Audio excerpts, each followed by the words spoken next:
Amigos, ya está con nosotros el invitado anunciado, el ministro de Transportes y Comunicaciones, Raúl Pérez Reyes, quien ha tenido la gentileza de aceptar nuestra invitación. Doble agradecimiento para él porque, bueno, es domingo a esta hora, pero además esta es una semana donde de hecho él y sus colegas de gabinete tienen mucho trabajo por hacer al recibir a estos 25 países del mundo que se reúnen en el Perú y que lo convierten en esta semana en el centro del mundo. Buenas noches y bienvenido, ministro. Bueno, buenas noches, Óscar. Bueno, gracias por la invitación.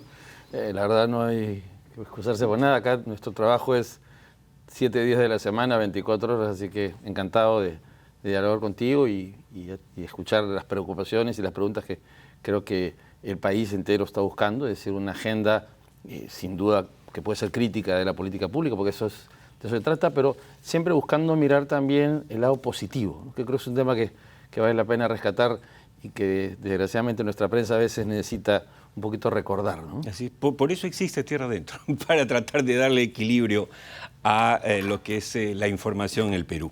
Y con data, por supuesto, con data perfectamente comprobable. Empecemos, hay varios puntos, no vamos a, en estos 20 minutos de charla no vamos a tener el tiempo para abordar toda la cartera de proyectos, pero sí algunos los más cruciales. Tenemos felizmente algunas imágenes que pueden apoyar además nuestra conversación. Empecemos por el puerto de Chancay, que se inaugura formalmente esta semana, con una inversión, amigos televidentes de Tierra Adentro, de 1.400 millones iniciales, 1.400 millones de dólares. El proyecto del terminal portuario Chancay, ubicado en Huaral, como todos saben, se convertirá en el hub del Pacífico Sur Marítimo hacia Asia y Oceanía, entre otras cosas porque tendrá capacidad para que atraquen los buques más grandes del mundo a carga completa. Esto no se ve con facilidad. Esta semana lo inauguran la presidenta Boluarte, el presidente de China y Xi Jinping desde Palacio de Gobierno. ¿Eso está confirmado? Sí, ya está confirmado. La presidenta Boluarte y el presidente Xi Jinping van a inaugurar efectivamente desde Palacio el puerto de Chancay. Este es un importante puerto, como se ha mencionado ya varias veces, no solo por la magnitud de la inversión, que sin duda lo es, son 1.440 millones de dólares en esta primera etapa, que el éxito de esta primera etapa va a gatillar la segunda, que son 3.500, llegar a una inversión acumulada de 3.500 millones y pasar de 1.3 millones de TEUs al año a 3,5 millones de TEUs aproximadamente. Se dice fácil la cifra, pero para que la gente entienda, esto es como hacer 5 aeropuertos Chinchero, más o menos. Más o menos, sí, claro. Y solo es una empresa la que... el actual nivel es 3 veces el aeropuerto Chinchero. O sea, para tener una idea, ¿no? Entre el aeropuerto Chinchero son 427 millones de dólares. Así es. Entonces, esto es el puerto de Chancay es 3 veces el aeropuerto Chinchero, siendo además ambos muy importantes, porque sí, aquí claro, es importante que la magnitud... Estamos hablando para graficar al público, exacto, por supuesto. Sí. ¿no? Entonces, es bien importante, este es un proyecto, el puerto de Chancay, que nos va a poner en vitrina, no solo para mejorar las rutas desde el Perú hacia el Asia, que es obviamente el primer interés que tenemos además los peruanos, sino que además el puerto de Chancay, por sus características, las que mencionaste al principio, es un puerto que tiene 17.8 metros de profundidad. Entonces, eso permite que vengan grandes buques, los buques más grandes, que pueden mover 21.000 contenedores, son buques de 400 metros. El puerto en este primer nivel está preparado para recibir 2 barcos en simultáneo de este tamaño. Increíble. Y entonces, claro, la carga peruana en sí misma no llena rápidamente uno de estos barcos.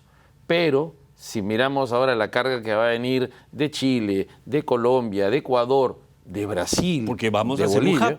Claro, porque obligado. vamos a hacer un hub. Entonces, esa carga va a llenar muy rápidamente estos barcos, va a hacer que el tiempo de espera y de llenado o de descarga sea mucho menor. Estamos hablando además de la utilización de tecnología totalmente de punta, o sea, estamos hablando de grúas totalmente automatizadas, el personal inteligencia artificial, de hecho. Sí, y con personal que las opera, que no están en la grúa, sino que están a medio kilómetro, de forma remota, controlando desde pantallas el tema. Increíble. Y los vehículos ya no son camiones los que van a entrar, sino van a entrar vehículos autónomos, o sea, vehículos sin conductor, todos operan con tecnología 5G. Eso permite aumentar la productividad del puerto de Chancay 50% por encima de los otros puertos, que ya tienen una productividad, sí, digamos, de muy buen nivel. Así es. Pero esto mejora, etcétera. exacto. Entonces, esto creo que lo que pone al Perú es en una posición claramente ventajosa. En América Latina hay 3, hasta ahora habían 2, digamos, puertos que atendían a Asia directamente. Uno es Long Beach, en los Estados Unidos, en Los Ángeles, que mueve más o menos unos 18 millones de TEUs al año. Y luego está Manzanillo en México, que mueve entre 4 y 5 millones de TEUs. ¿Okay? Entonces, y hoy día, si queremos sacar carga nosotros hacia Asia, una opción es enviarla directamente, pero los barcos que salen hoy no son tan grandes, ¿no? Entonces, desde el Callao ya están comenzando a salir barcos grandes, y eso es una cosa también importante, pero los otros países tienen que enviar su carga hacia Manzanillo o hacia Long Beach, y entonces, claro, ahora Callao, Chancay y Callao, particularmente el Chancay, ahora que se inaugura, pues van a ser una alternativa muy viable para estos países y también para nosotros. Entonces, aquí las economías de escala se van a, digamos, multiplicar, y vamos a poder tener una importante reducción del costo logístico, que es una cosa importante. Mira, hoy día nuestro aparato exportador tiene un costo logístico alrededor del 26%. Entonces, la idea es que este tipo de proyectos, conjuntamente con otros que estamos trabajando, apunta a reducir el costo logístico a una cifra razonable de un 13 o 14%, que es lo que tienen nuestros principales competidores en el mundo. Entonces, tenemos que caminar hacia eso. En este caso, el puerto de Chancay no solo es infraestructura que mejora la productividad, sino además también promueve competencia. Porque ahora lo que vamos a ver es competencia entre los servicios, tanto a la nave como a la carga, en el puerto de Callao, con Chancay, compitiendo, y también teniendo un nivel de competencia con otros puertos, pero principalmente aquí, y eso es bueno. Ministro, yo creo que no, los televidentes, la clase política, los empresarios, no tienen idea real, porque no se pueden imaginar lo que esto va a significar para la historia del Perú. Yo creo que la gente no, usted lo explica, nos da una idea, pero hay mucho más que va a significar este puerto. Esto es generación de empleo. Va a transformar la historia económica. Toda la discusión que se está haciendo entre el Congreso y el Ejecutivo sobre el tema de la ley de zonas económicas especiales, por ejemplo, va a potenciar aún más todavía los impactos de este puerto y toda digamos, la influencia portuaria del área portuaria que va a generar.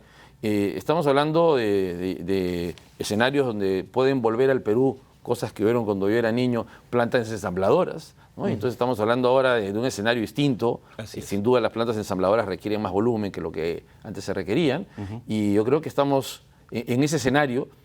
Callao gatilla una serie de inversiones, en principio chinas, pero también de otros países. O sea, por ejemplo, Matarani está pidiendo una ampliación de su capacidad portuaria y su contrato de concesión. Arequipa empieza a hablar de Corío.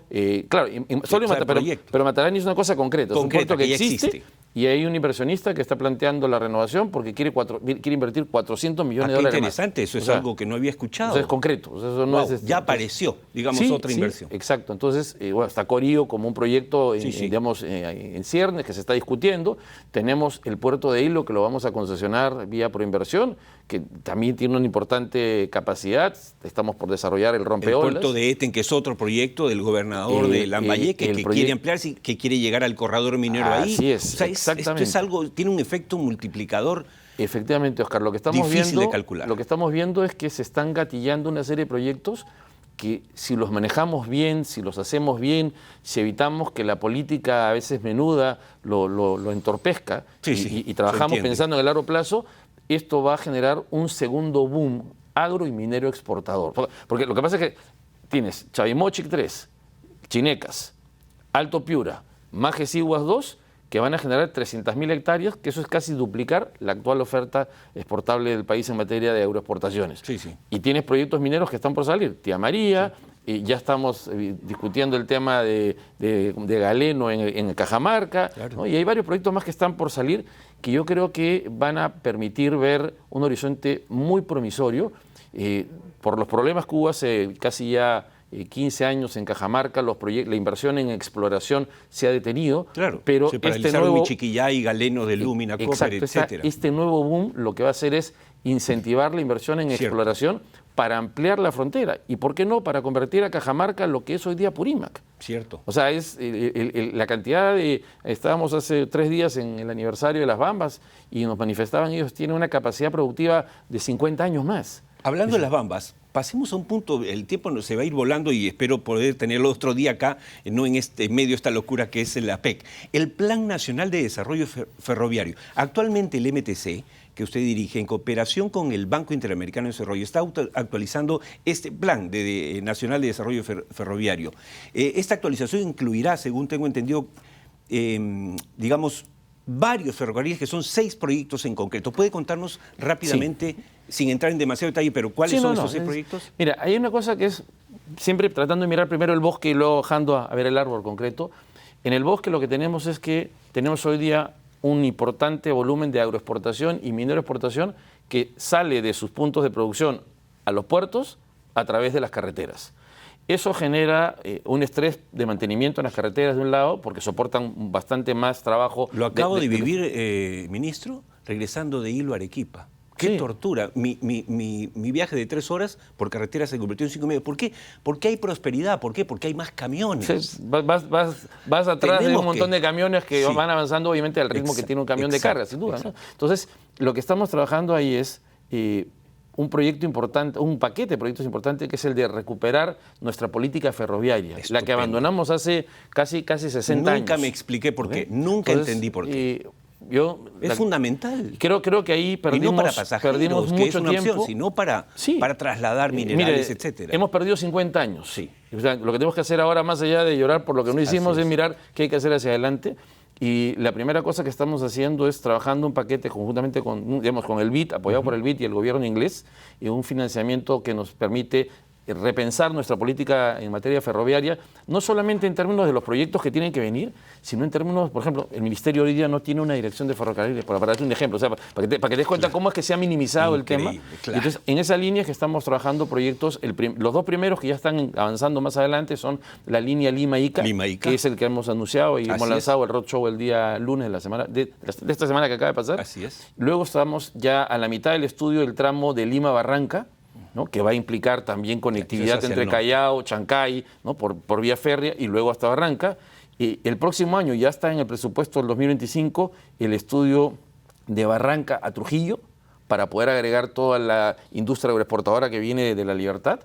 Y también estamos trabajando un proyecto, haciendo el análisis de viabilidad para un tren que salga de Pucallpa y venga a la costa. A la costa. Pero es bien importante. El otro día alguien me hizo un comentario crítico y me decían, ¿pero por qué lanzamos esto? Y le dije, no es que estamos lanzando el tren, lo que estamos lanzando son los estudios. Claro. Y lo que tenemos que hacer, obviamente, es ver la viabilidad del proyecto. Claro. En principio, de lo que vemos, hay una cantidad de oferta, de oferta en términos de madera que puede ser interesante. Si uno mira el volumen de camiones que vienen de Pucallpa a Lima y al revés también, es importante que podrían ir por tren y no venir por camión, o una parte importante de ellos. Y con eso, ¿qué hacemos? ¿Por qué es importante los trenes? No es solo es importante porque reducimos el costo logístico. O sea, sigue en la línea de seguir bajando los costos logísticos. Entonces, baja los costos logísticos la competencia y el puerto de Chancay, ¿no? Bajamos los costos logísticos con las vías ferroviarias en la costa y algunas rutas, digamos, de penetración en la sierra y en la selva. Entonces, con eso lo que vamos es a reducir el costo logístico y a poner en valor no solo nuestra agricultura y nuestra minería, sino otros productos. Es decir, hay productos que hoy no son, digamos, rentables, porque parte del problema está en cómo sacarlos del punto de producción y llegar al puerto. Entonces, ahí hay que trabajar para eso, y por eso es importante la infraestructura ferroviaria. Este tren de Lima-Ica es bien importante mencionar. Se dijo por ahí que esto era inversión pública y que el Estado iba a gastar dinero. No. Este proyecto es un proyecto que tiene, en el caso de Lima-Ica, un alto componente de transporte de personas. Es decir, una parte importante del proyecto va a ser financiado con los ingresos que surgen del transporte de personas y de la carga. Nuestros cálculos dicen que más o menos el nivel de cofinanciamiento está alrededor del 35%, con una tasa de descuento del 6%, que eso son más o menos una inversión de 6.500 millones de dólares. Si logramos reducir el costo del financiamiento, que es un componente importante, y por eso nos interesa lanzarlo vía G2G, donde buscamos que el costo de financiamiento sea más barato, si bajamos al 3%, el nivel de cofinanciamiento está casi al 6%. Entonces, obviamente vamos a hacer estudios de demanda más precisos, aunque se han hecho los estudios de demanda, sin duda, y lo importante aquí es que esto es un proyecto que el Estado va a tener que cofinanciar, pero en montos bastante menores que lo que hemos hecho en otros proyectos, y la idea es dar un paso fundamental, como le digo, en el desarrollo ferroviario, pero que además tiene una cosa importante. Vamos a comenzar a darle vida urbana a Chilca, a Mala, a Cerro Azul, ¿no? a distritos que hoy tienen una connotación, digamos, algo alejada de Lima, y van a comenzar a tener la naturaleza de suburbios. Entonces, ya va a haber personas que hoy viven en La Molina y que de repente pueden decidir ahorita vivir nomás en Chilca. irse ya a Paracas, a Ica, sí. por esa avenida maravillosa, ya es un placer. Si logramos el objetivo al 2032, que es lo que estamos planteando, estamos hablando de un tren que en principio se ha planteado el diseño con 200 kilómetros por hora, y parte de la discusión ahora en este proceso de selección del país es buscar subir algo más la velocidad a 250 kilómetros por hora. Si lo logramos, estamos hablando que en Ica vamos a estar en 1 hora 10 minutos. En Ica. En Paraca, en algo menos de 1 hora. En Pisco, un poquito menos. Cuando se habla además de cofinanciamiento, no es una mala palabra. Yo no sé qué pasa en el Perú. El Estado, amigos televidentes, lo hemos dicho, lo repetimos en este programa, nadie lo dice. Cuando terminó el gobierno de Alan García, ministro, ¿sabe usted cuántos teníamos en reservas internacionales? 500 millones. Hoy tenemos 75.500 millones. No podemos seguir amasando y como empollando ese huevo. Hay que usar, y el cofinanciamiento, las invitaciones, el G2G, son alternativas. Y en este caso, Oscar, es un cofinanciamiento no en un año. O sea, imaginémonos el escenario del 6% al 35%, esos 6.500 millones son casi 2.000 millones de dólares. Pero no es que significa que se gasta en un solo momento, sino esto se va a ir pagando a lo largo de 40 años. Entonces, estamos hablando de un proyecto y estamos en un escenario conservador. O sea, si la demanda se desborda, que es lo que ocurre en muchos de los estudios de demanda de transporte que siempre subestiman la demanda, lo que vamos a ver es más bien que el cofinanciamiento se va a ir reduciendo y a veces hasta nos encontramos la tragedia que nos pasa, por ejemplo, la línea 1 del metro, que el proyecto más bien comienza a enfrentar congestiones, ¿no? Entonces, esa es la idea. La idea es... No, además hay una reflexión, ministro. Interrumpo para que el público, siempre usted sabe que en este programa tratamos de ser muy didácticos y usted lo está haciendo, por cierto. Pero es importante esto, cuando se habla de los países desarrollados y en vías de desarrollo, que es el caso peruano, la diferencia se discute, es la educación, es la salud. Sí hay cosas que son importantes, pero la verdadera diferencia es que los países desarrollados tienen carreteras de primer nivel que conectan en breves minutos, en horas y no días, ferrocarriles, que justamente para minimizar costos, trasladar, contaminar menos el ambiente y tener aeropuertos y puertos. Y eso, por lo tanto, lo que está haciendo este gobierno, que es accidental, lo digo con todo respeto, pero es verdad, es estupendo. O sea, tenemos que poner la piedra, no importa el tiempo que usted esté en el ministerio, hay que poner las piedras. Esto es un tema que va más allá de las personas, Oscar. Esto es una política del gobierno. Así es. Que nosotros creemos que el gobierno que venga después de julio del 2026 la va a seguir, porque esto es un tema que no... País. O sea, ya ha habido varios intentos de esto, o sea, de desarrollar una política ferroviaria, pero creo que este es el momento apropiado. O sea, ahora está más claro la figura de la carga y cómo la carga puede, en buena parte de estas rutas, hacer en algunas rutas incluso autosostenible totalmente el proyecto, en otras no, habrá cofinanciamiento. Y ahí lo importante, Oscar, es abordar estos proyectos en la lógica del desarrollo y el crecimiento económico. O sea, esto no es un proyecto solo para tener un tren porque queremos viajar más cómodos. No, esto es no solamente la comodidad, claramente, claro. Sino que esto apunta al crecimiento y desarrollo económico, a mejorar la productividad. Y a veces somos muy críticos, y eso es bueno quizás de nosotros los peruanos, que somos críticos y no nos sonreímos fácil. Pero hay que ser críticos, no negativos. Críticos somos, en este programa somos críticos. Y entonces, pero lo que tenemos que darnos cuenta es que el salto que hemos hecho, hemos pasado, le contaba yo a alguien, cuando yo terminé la universidad a finales de los 80, el Perú exportaba 3.000 millones de dólares. Este año vamos a exportar 70.000 millones. O sea, estamos hablando de un crecimiento de 22 veces. O sea, eso no es poca cosa, eso es un crecimiento más o menos de casi 9.5% anual. Entonces, eso no lo tiene cualquier país. Algunos han llamado esto el milagro peruano en algún momento, porque habíamos crecido mucho, y yo, la verdad, me resisto a llamarlo milagro. Me dijo alguien, citando a Ludwig Erhard el otro día, esto no es un milagro, esto es un esfuerzo, es consecuencia del esfuerzo de los peruanos de haber trabajado duro y parejo durante casi 30 años para lograr lo que tenemos. Por supuesto, y hay la estabilidad jurídica, la estabilidad monetaria, las reglas económicas que se respeten, por supuesto. Mal que bien, si bien hemos tenido, y es sorprendente, 7 presidentes en 6 años, hay sucesión. O sea, funciona, nuestra frágil democracia funciona. Nuestra democracia Por eso funciona. Está usted acá. O sea, hay alternancia, y eso es importante. Y yo creo que ese es un tema, saliendo un poco de la discusión económica, creo que es el tema que tenemos que mirar seriamente de cara al futuro, y es cómo mejoramos nuestro diseño institucional para no tener situaciones como las que hemos tenido en esta ventana de los últimos 7 años con tantos presidentes. Y es de hecho la razón por la que la presidenta, cuando tomó la decisión de no renunciar, fue esa, porque ella estaba clara que renunciar era seguir la mejor corriente y seguir con este escenario de inestabilidad donde la verdad tenemos a la economía funcionando bien y la política no funcionando bien. Ministro Pérez Reyes, nunca entendí tampoco a la gente que pedía que renuncie, porque los vicepresidentes tienen una sola razón de ser. Exacto. En el mundo. Sustituir al presidente cuando Sustituir no al está. presidente. Si renuncian todos los vicepresidentes, ¿para qué? Entonces no elijamos vicepresidentes. Exacto. Me indican que ya solo nos quedan 2 minutos suficientes para que usted nos diga cuándo abre oficialmente el nuevo aeropuerto internacional Jorge Chávez. El 29 de enero a las 6 de la mañana va a entrar en operación el aeropuerto. ¿Lo firma? Bueno, es lo que hemos acordado con LAP. O sea, obviamente siempre en estas cosas, en este tipo de obras, el criterio fundamental es el de la seguridad aeronáutica, o sea, la seguridad de las personas que viajan en avión. Y, digamos, en principio todo lo que vemos hoy día apunta a que está todo esto asegurado. Y lo que hay que hacer es tener, digamos, los servicios listos para operativos para el día 29 de enero. Ya las empresas de aviación, las aerolíneas, están comenzando a hacer sus pruebas con LAP. Yo te diría que lo que vemos ahorita con LAP es claramente un escenario. El contrato establece fecha máxima el 30 de enero. Lo vamos a hacer el 29 de enero a las 6 de la mañana. Esto es, para tener una idea del tamaño del proyecto que estamos hablando, es un proyecto de $2.000 millones, donde el tamaño del aeropuerto es el tamaño del distrito de Miraflores, o sea, para que pueda uno visualizar de qué estamos hablando.